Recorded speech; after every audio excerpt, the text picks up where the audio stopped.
Harris's visit to our university today is emblematic of the kind of university that we have become. FIU is an engine of opportunity. It's fitting then that we welcome Vice President Harris to our campus because her story is a similar story to so many hundreds of thousands of Panthers. Her story, the story of a little girl from Oakland who was raised by a single mom, becoming Vice President of the United States. That's an amazing story. And that story is only possible because of the unique opportunities of America. And there is no institution in America, in my opinion, that represents the unique opportunity of our country better than FIU. Absolutely. 1 in 5 of our students are first generation. We are the largest Hispanic-serving institution in America. The largest. Absolutely.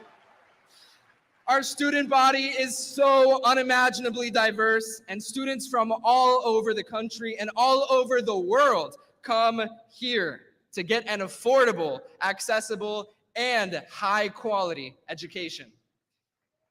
It's amazing. I ran for student body president on a platform of protecting diversity, equity, and inclusion.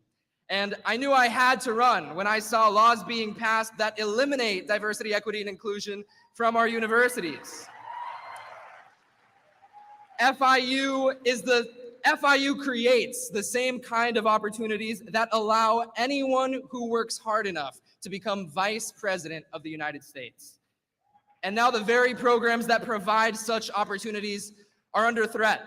So as president, I've made it my mission to take this fight to every level of government, starting here with our university administration all the way up to Tallahassee. And today, Panthers, we get to take that fight to the White House. So before I introduce the vice president, I'd like to introduce her very amazing co-moderators for today, starting with the acclaimed rapper, Fat Joe. Woo! Fat Joe is a proud Miami resident. He is a rapper, songwriter. Sir? How you doing? Here we go. Fat Joe, everybody. Rapper, songwriter, actor, you name it. Record executive, record producer, and stalwart advocate for healthcare transparency and patient rights. There you go. Power to the patient. Absolutely. Put your hands together one more time for Fat Joe, everybody. There you go. And now it's my pleasure to introduce our second co-moderator today. You may have seen him recently on screen in the new Transformers movie. His name is Anthony Ramos. That's him. He's a Grammy-winning artist. He has been nominated for Golden Globes, Emmys. He's proud of his Latin roots, most importantly. Yeah, what up? He's from Puerto Rico. Woo! And he was born and raised in Brooklyn. So ladies and gentlemen, make some noise for Anthony Ramos one more time. Here we go. Here we go. That's right. And now, the moment we've all been waiting for. Vice President Harris's visit today is as exciting as it is timely. With everything going on right now, it is incumbent upon all of us as students to use our voice, to voice our concerns to our leaders, from City Hall to the state capitol to, yes, even the White House. And today, we get to do exactly that. So, on behalf of the student body of Florida International University, it is my pleasure to introduce to you the Vice President of the United States of America, Kamala D. Harris.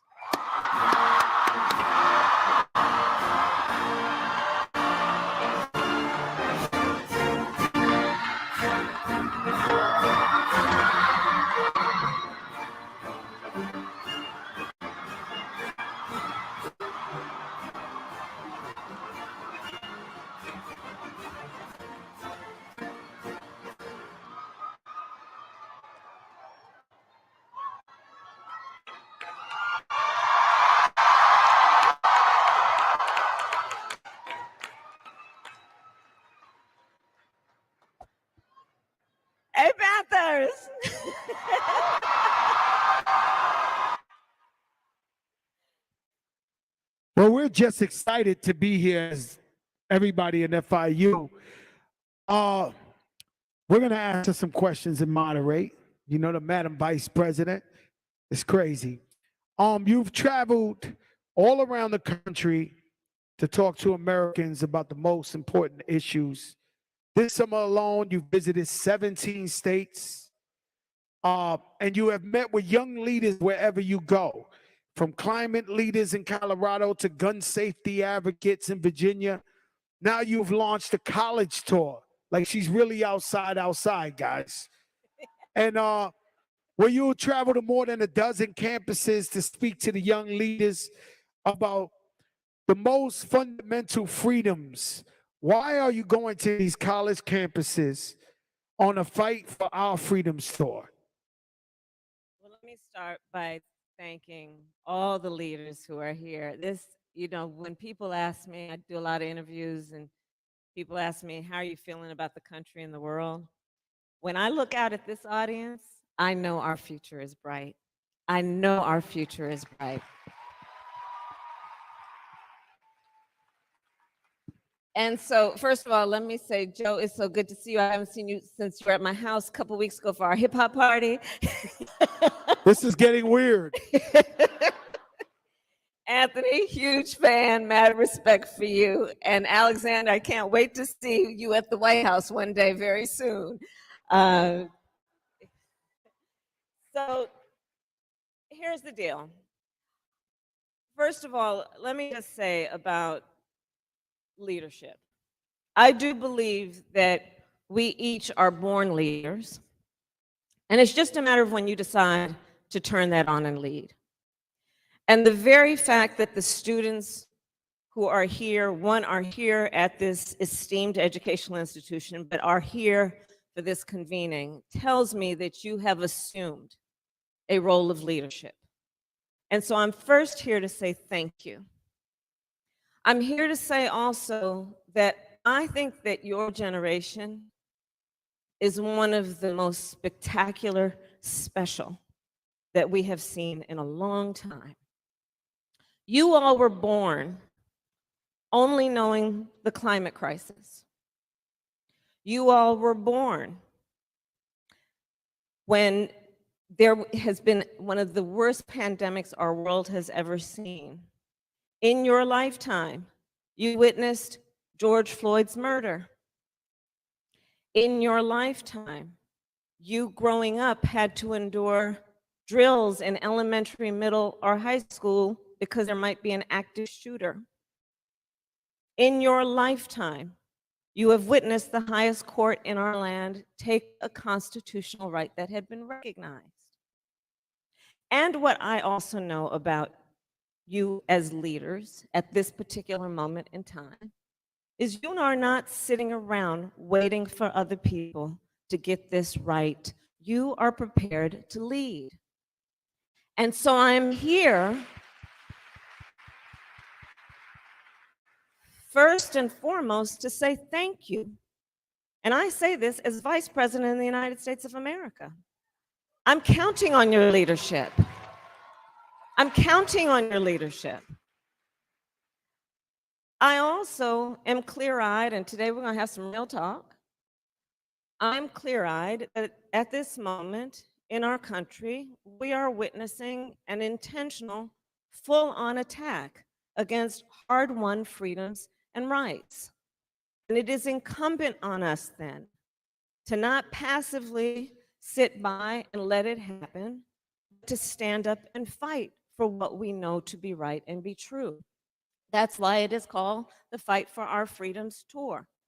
It is because we all know that any movement that has been about progress in our country has almost every time been led by college students, by young leaders, and that the strength and progress of our country has been reliant on the fact that we are committed to an expansion of rights, not a restriction of rights, similar to what some extremist so-called leaders are trying to do here in Florida.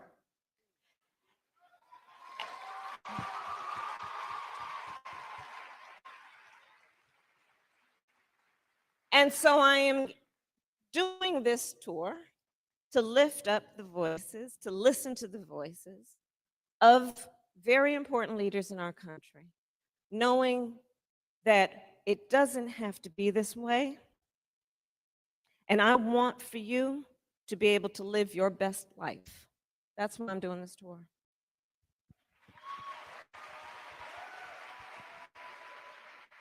Well, thank you, Madam Vice President. We're gonna, this will be a bit of a mix between, me and Joe ask some questions, but we also open it up to y'all. So we have Oswaldo Chamorro who has a question. So Oswaldo, take it away, brother. Thank you. Thank you very much. Thank you to Vice President Harris, Fat Joe, Anthony Ramos for choosing FIU and for choosing to fight for our freedom. With the election approaching upon us, we understand how important and how pivotal it is for our voices to be heard and for our votes to be casted. Our thoughts turn into words. Those words turn into actions. And those actions dictate the fate of this country, which is why I ask, what strategies can we, the people, employ to empower and engage marginalized communities to ensure voting rights are respected and that our voices are heard? Thank you very much. All right.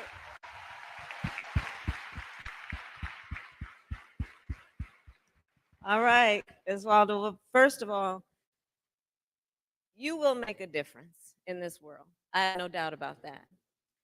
And that is true for your classmates. And of the many ways that you can and will make a difference, one of those ways is to vote. It is to vote. And so I will shamelessly plug a government website, vote.gov, where you can go online and see if you are registered to vote and then easily register to vote. I would encourage you to have your family members and friends do the same thing because it does make a difference. And I'm going to take you back to 2020. During the height of a pandemic, when there was an extraordinary loss of life, people lost their jobs, loss of normalcy, people didn't give up hope. And they turned out to vote in record numbers. Young voters turned out in record numbers. And because you did, in fact, can I see a show of hands who voted in 2020? Right. And because you voted, Joe Biden is President of the United States, and I am Vice President of the United States.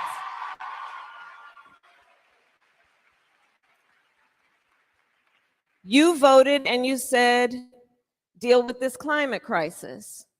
And we have put an historic $1 trillion on the streets of America over the next decade to invest in resilience, to adaptation, to invest in environmental justice and equity to deal with this issue. We have dealt with the issue that y'all demanded that we deal with when you voted, which is the fact that so many of our families don't have access to high-speed internet or cannot afford it. The pandemic made that clear, the disparities.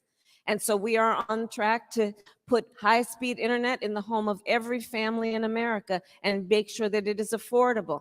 You said, let's deal with the issue of lead pipes, because in far too many of our communities, our children are drinking toxic water out of lead pipes, and this is having an impact on their ability to learn and their health, and it is disproportionately affecting immigrant communities, communities of color, and low-income communities. We are in the process of removing all lead pipes. Y'all voted and said, let's deal with the issue of student loan debt. And so we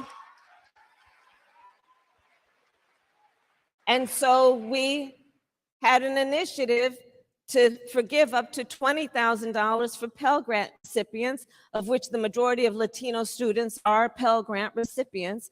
Sadly, there is a political agenda to undo what we are trying to do, and we're going to have to still have that fight, and we are continuing to fight. But because you voted, we were able to implement the policy in the first place. Elections matter. The other point I will say is this. It's not as simple as vote and your vote will matter. You also got to know that there are people right now who are intentionally trying to make it difficult for you to vote. One of the things that was a byproduct, I believe, of the extraordinary young voter turnout in 2020 is that you saw in states around our country them trying to pass laws to make it more difficult to vote. In Georgia, passing a law to say that it would be against the law, illegal, to give people food and water if they're standing in line to vote. The hypocrisy abounds because what happened to love thy neighbor? Here in Florida, a law was passed that would not allow people who have served their sentence for a felony to vote. 1 million people now in Florida, the largest number of people who have done their time, are being prevented from the ability to exercise their civic duty and the full rights of citizenship. And let me tell you, it does not have to be this way. In the majority of states, people who have served their time have the right to vote. And again, the hypocrisy abounds. What happened to the concept of redemption?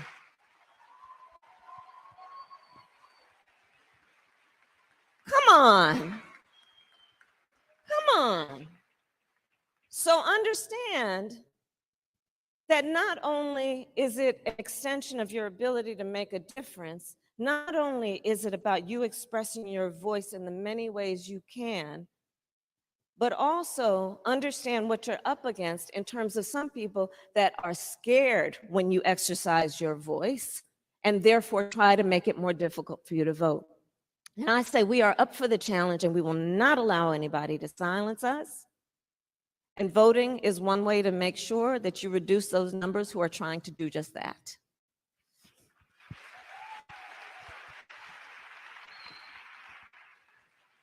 Thank you, Madam Vice President, for that.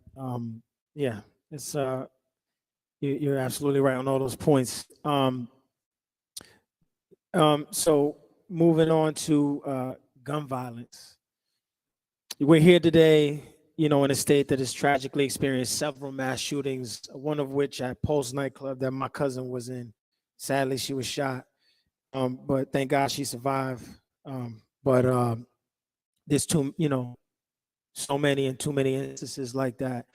And you and President Biden worked to pass historical gun safety legislation. What else can be done to address gun violence in our communities?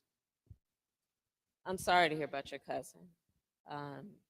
Pulse nightclub, Parkland, not to mention what we see in terms of everyday gun violence in cities and neighborhoods across our country.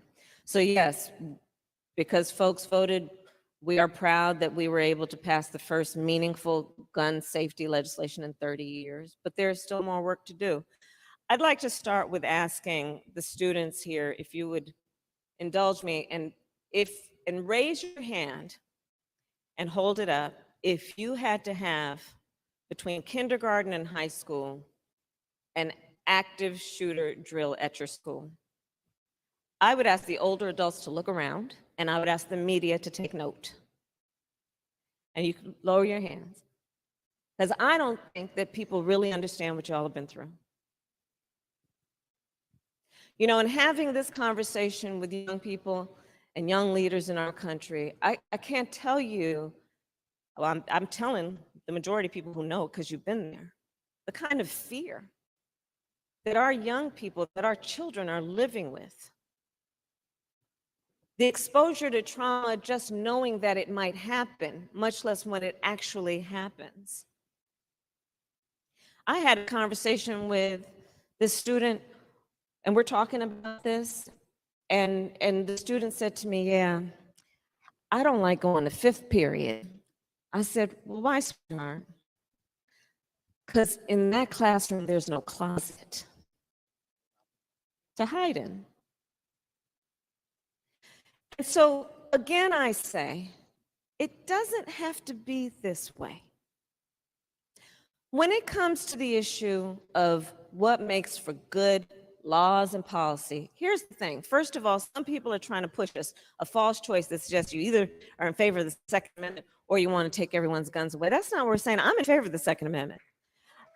And we need an assault weapons ban and universal background checks and red flag laws.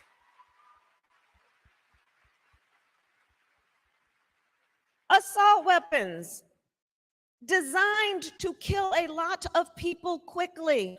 No reason for them to be on the streets of a civil society. Background checks, because you know what?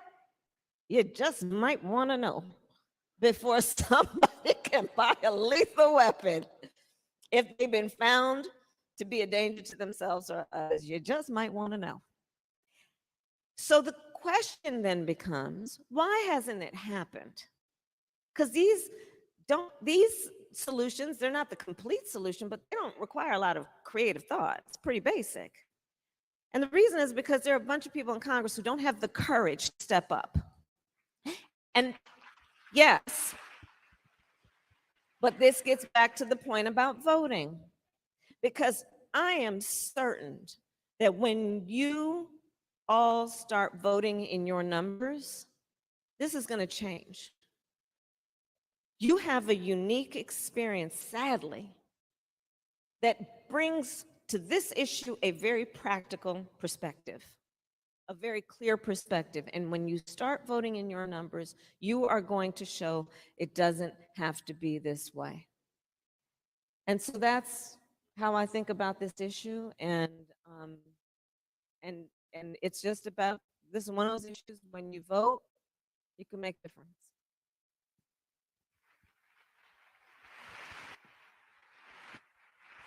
Thank you. So we're going to throw it back out there to the audience. We got Grace Biggers has a question. Grace, where you at? Hi, I'm here, right here. All right. There you go. Good afternoon, everyone. First and foremost, thank you so much for taking the time out of your busy schedule to come and speak with our university. We all really appreciate it. My name is Grace Biggers. As mentioned, I'm a senior from the DMV, majoring in biological sciences with a minor in biology and nutrition. As you mentioned earlier, there have been detrimental changes to reproductive rights, which in turn has caused a woman's right to abortion and the decision to make the choices of her own body go under attack. What do you think about this issue, its impact, and what can we do to address it? Thank you, and congratulations to you on all you're doing.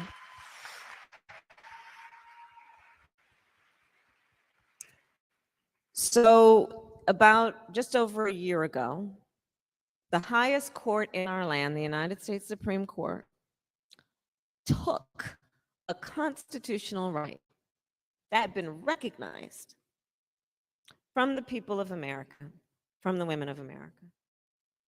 And almost immediately thereafter, in states across our country, these extremist so-called leaders started proposing and passing laws to criminalize healthcare providers, literally to provide for significant jail time, to punish women, to make no exception even for rape or incest.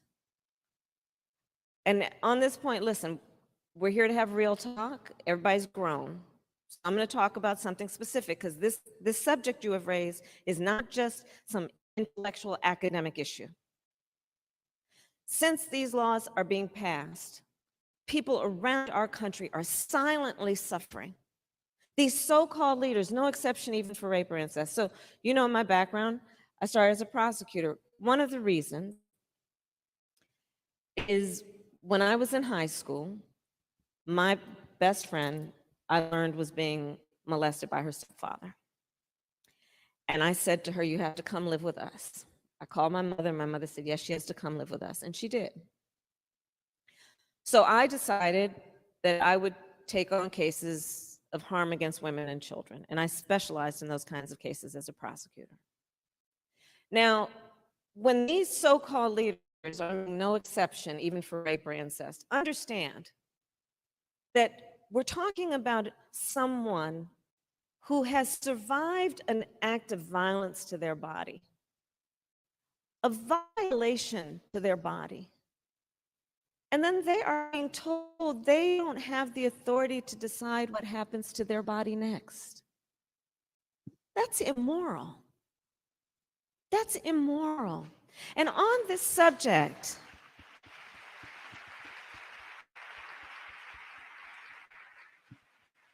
On this subject, I think it's very important to agree. One does not have to abandon their faith or deeply held beliefs to agree.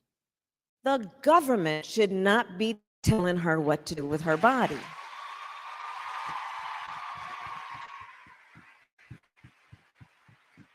She has enough intelligence and capacity to make that decision for herself, not her government telling her what to do. In this state, they just a 6-week ban. Well, that tells me that a lot of these folks don't even know how women's bodies work. Most women don't even know they're pregnant at 6 weeks. Come on.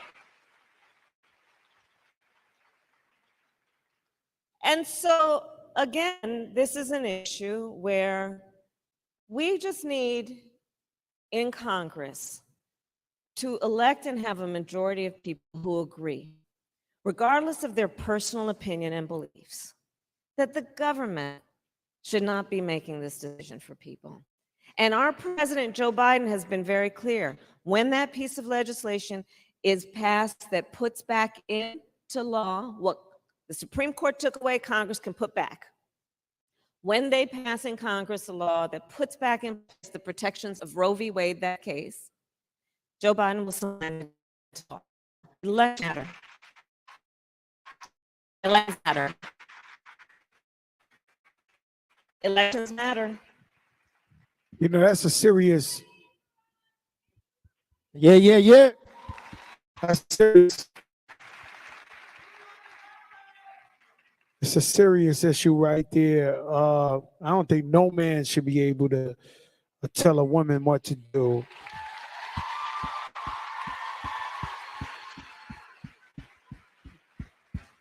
Let's lighten it up, but it's still not light. Everything you got to deal with is like big stuff, like monumental stuff, man. It's a serious job, right? You know, I've lived in Florida for 19 years. I know all about climate change. I know all about the floods. I know all about the impact of the hurricanes. I know how do you address the climate crisis and protect the communities around the country from its impacts? Because it seems like even in New York, we had 2 hurricanes in the last 2 months. We never had a hurricane in New York. There's a hurricane every week in New There was York. one in California. There was one. Hurricane in California and an earthquake at the Uh-huh. same time. That's exactly right. And wildfires. And so the question is, what are we doing about it? And it's really about the youth. It's really about them and protecting them because, you know, this is all about implementing laws and making change so that when you become my age, you know, life is still around for you and better for you. So, Madam Vice President, you answer the question for the people. Well, I'll start by saying what everyone here knows is this, you know, we say the climate crisis is an existential crisis. Like literally, if you track what is happening and how rapidly it is happening, means the loss of many of the vital resources that the earth provides us. So it's very real. You know, I've talked with young leaders around the country who have coined the phrase climate anxiety. And I asked, well, what does that mean? And they said, well, it's how some of us would describe how we feel. The anxiety associated with knowing how rapidly these extreme weather events are affecting the quality of life and livelihoods.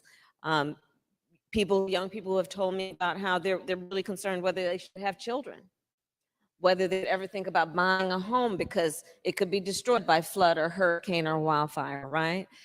So it's very real. And again, that's when I say that when you all vote in your numbers, this thing is going to rapidly change. We are already on track, however, to do that because of what you did in 2020. The president and I have been able to pass now laws that, like I said, put about $1 trillion into a clean energy economy, into what we need to do around resilience, what we need to do around adaptation. And here's what I mean about that. So, for example, one of the issues that I actually want to stress is the issue of environmental justice. Okay. And I want to have that conversation especially joyfully here in Florida, when I look at these attempts to attack DEI, diversity, equity, and inclusion. And let's be really clear what they're up to. They're trying to say that that's a bad word, that's a bad phrase, that's bad to focus on diversity, equity, inclusion. You know what they're up to? They're trying to do the same thing they did with woke. They're trying to turn it against the people who understand exactly why it is important to focus on and be alert and awake to what is happening and to speak honestly about it with the goal only of solutions that are based in equity and fairness. So environmental justice, connecting that with what we have done as an administration. Of the $1 trillion, we have said that 40% at least needs to go to poor communities, immigrant communities, communities of color. Understanding that while the climate crisis affects everyone, it does not do so equally. If you are, for example, someone who is a homeowner, or you live in a neighborhood with high rates of home ownership, you probably have, and your community probably has the equity in your home to take some out to repair the damage from a flood or a hurricane. If you are living in a community with low rates of home ownership, low income community, people are barely getting by week to week, month to month. So that means the recovery from these extreme weather occurrences and events is much slower. That means that slows down the ability of those communities and families to be productive, to move around, to get around. Think about when we're looking at flash floods. Well, depending on your income, it's going to affect you differently. You don't have a great deal of savings if you don't have a certain income, which means that when all your furniture is destroyed and you got to put it out in the street, how are you going to get some new furniture? It means that if you don't have insurance that might pay for you to go to a hotel, you're looking at some temporary shelter situation and then trying to figure out where you're going to locate your family and what that might mean for your children in terms of whether they can go to school every day. I say all these details to say this also to the students here. Whenever we are talking about public policy, we have got to think about how it affects real people and break down the detail about what will this mean to a child? What will this mean to a real person? On the climate crisis, what it also means is that although it affects everyone, it does not do so equally. So we must pay attention to equity, must pay attention to are all people getting the relief that they need to live a certain quality of life. And that's why I talk about environmental justice. What we also have to do is deal with the fact that historically, especially in the South, we know that there has been a disproportionate impact on poor communities, rural communities. In Louisiana, if anybody is here from Louisiana, they used to refer to Cancer Alley because of all of the pollution, because low-income immigrant communities of color tend to live near the freeway, tend to live near factories, tend to live in communities where there's a lot of dumping, and that affects the quality of air, the quality of water. What does that mean? Impacts health, impacts learning ability, all the residual impacts. So when we talk about the climate crisis, it is about extreme weather events, and then one must always ask, and how is it affecting real people in their ability to function and be productive and live a certain quality of life every day?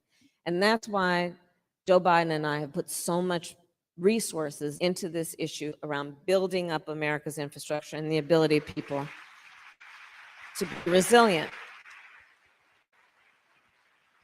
Thank you, thank you, thank you. So we're gonna open it back up to the audience. I love this guy's name, Christopher Excellent. Where are you at, my man? First of all, I'd like to say thank you guys for taking the time to be here with us. My name is Christopher Excellent. I am a first-year master's student at FIU, studying mechanical engineering, focusing on robotics. My question for you today is in regards to the recent book bans here in the state of Florida. What advice do you have for students looking to learn those raw, uncensored truths about our social issues that we face here in the country? And what advice would you have for educators looking to teach those topics while navigating through all of the roadblocks that are currently in state? Thank you, Mr. Excellent.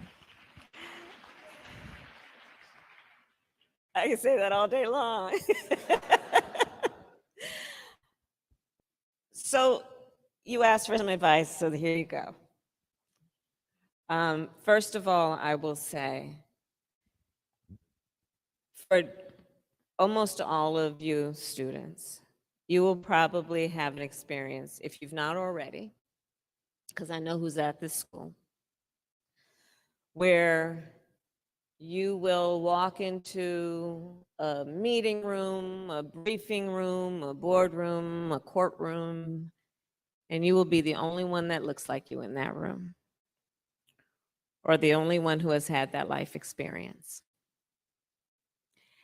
And what I am going to require you to remember is this: you are not alone in that room. I'm going to require you to look around here and know that when you walk in those rooms, we are all walking in that room with you, requiring that your chin is up and your shoulders are back, and you know that when you walk in there, you carry the voice of so many who are so proud of you. You have to remember that, because you're going to have that experience perhaps many times in your life. I would also offer you this advice. In your career, you are probably at different points in time going to be discouraged from having ambition, from having aspirations. And I demand that you dream with ambition. You dream with ambition, and you be proud of it.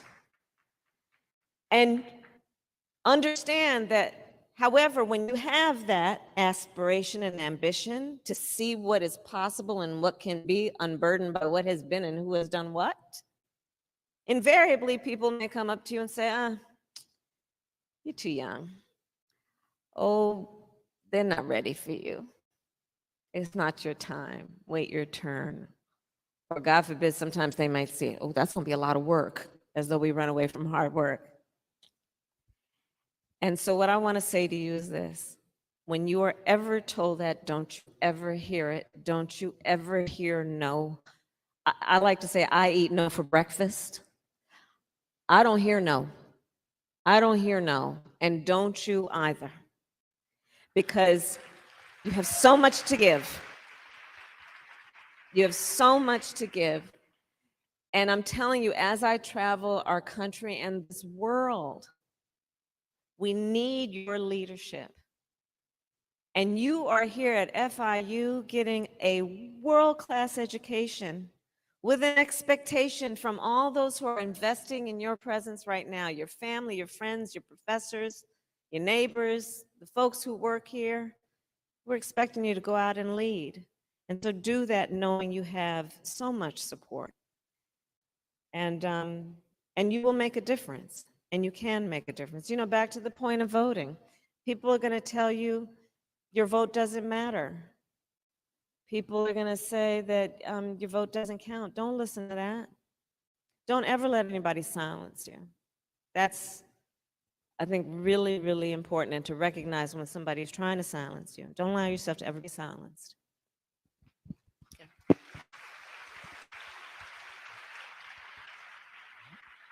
Thank you, Madam Vice President. Dream with ambition. That's powerful. That's really powerful. I needed that. So thank you.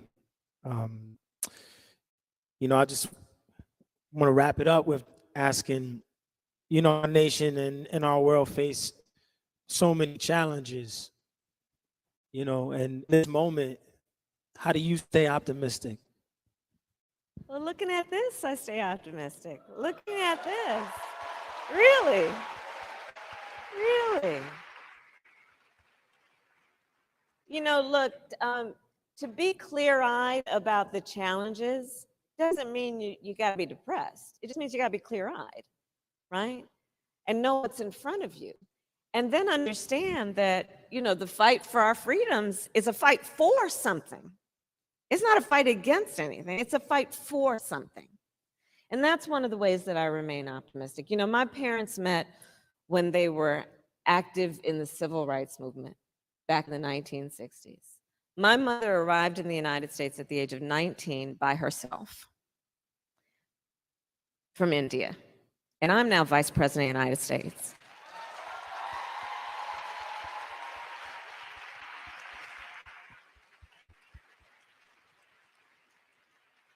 I remain very optimistic. I know what is possible. And here's the other thing I have to stress. Our nation was founded on fundamental beliefs about the importance of freedom and liberty and equality and justice. And so when we are fighting for these freedoms, we are fighting for the foundational principles of our country. It is a fight born out of love of country. We love our country. We believe in its ideals. We know we've not achieved them all yet, but the beauty and the strength of our country has always been our belief in who we are and our willingness to fight for who we are. That's our strength.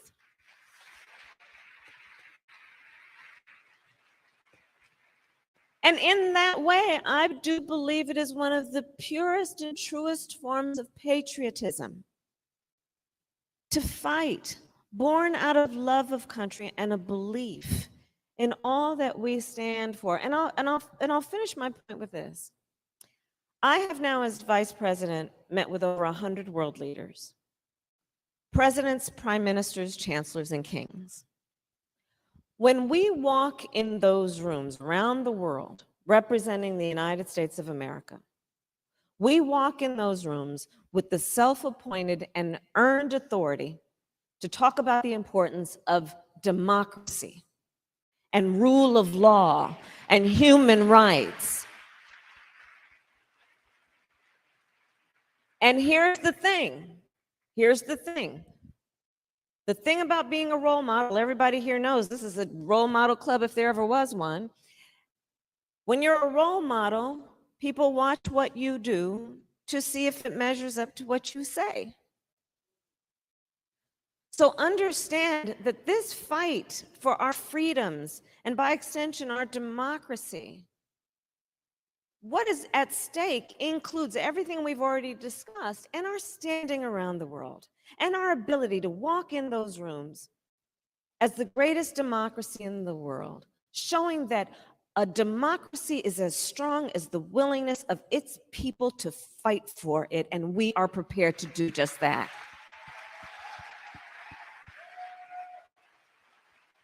And therein lies my optimism. I'm very optimistic. Vote.gov. Go out there, register to vote.